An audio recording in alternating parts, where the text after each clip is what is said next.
Hey, my lovelies of Gorman Baptist Church. I hope you're having, hope you had a good week, and I hope you're getting ready to have another good week.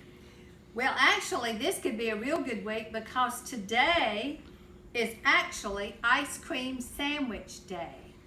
That's a wacky holiday, and you know what? I love ice cream sandwiches. In fact, I'm going to get me one tomorrow and start celebrating early.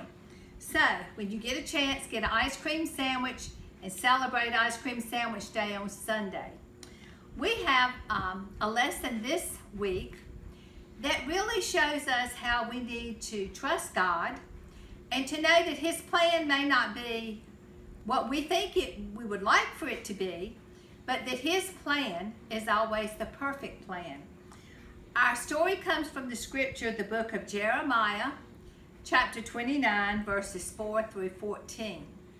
Jeremiah is talking about the people that had been in Judah that were going to have to go be taken as captives, or they were going to have to be forced to go live in Babylon. That was not what they wanted to do. They felt like that they had been dragged to that place, even though they didn't want to go.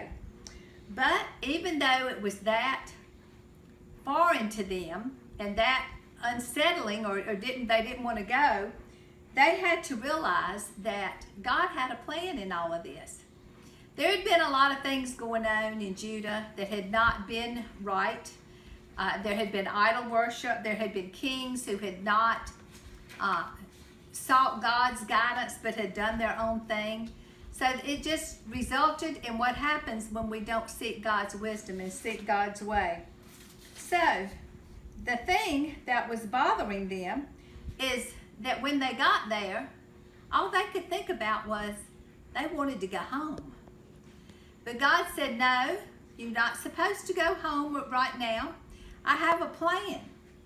And my plan is for you to have a home, build a house, build your home, plant a garden, and have families so that you can have children and grandchildren. And you can take care of the time that you're there, because I have a plan that means you're going to be there for 70 years.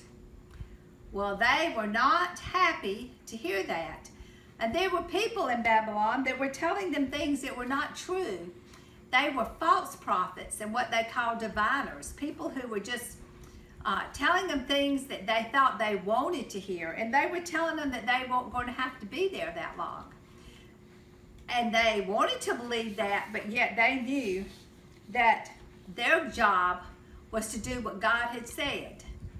So they had to, some of these people, since they had to be there 70 years, knew that they would never even live long enough to go back to their promised homes and where they wanted to be. But they knew that if they did what God said and followed God's plan, that it would work out. Their children and grandchildren, they had the opportunity and the chance to go back to their home.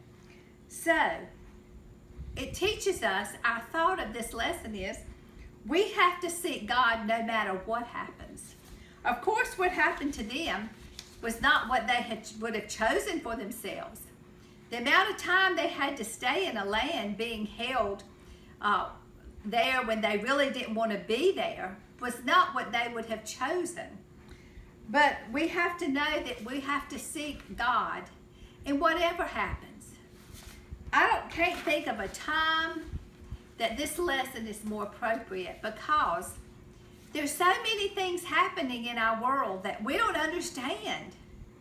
We don't understand all the timing of things.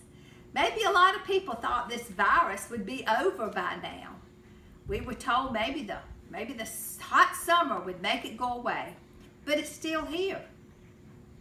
It still is causing some of you not to be able to go back to school normally like you might have gone. But the lesson here is just like it was for the people who had to leave Judah, go to Babylon.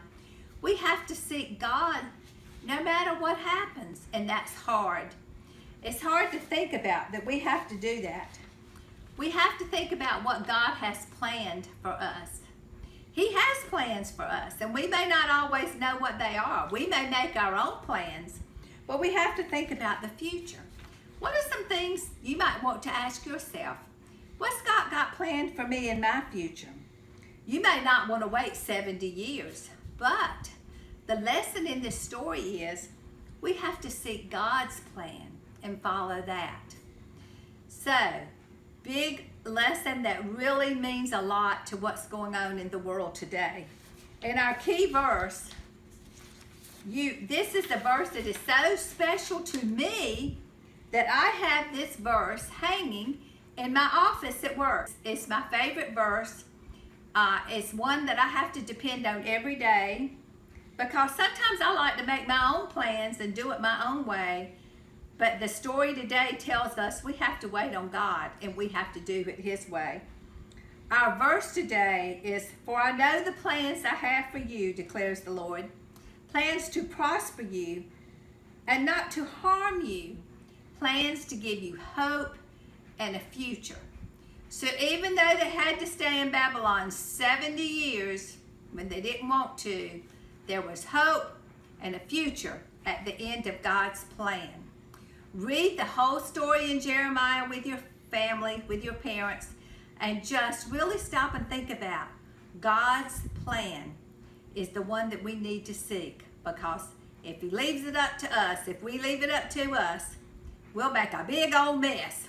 I know I do if I don't listen to Jeremiah 29:11.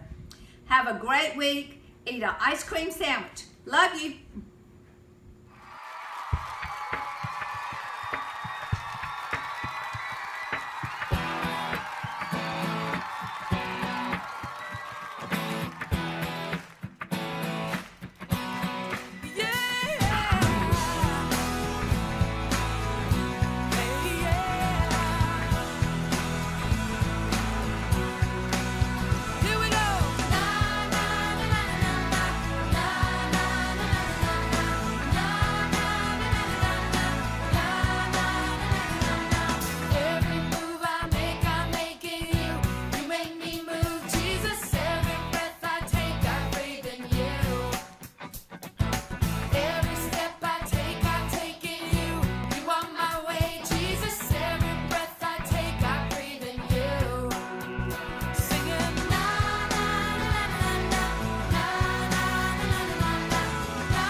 Our next broadcast is at 9:30 with music and Pastor Craig preaching. And we love the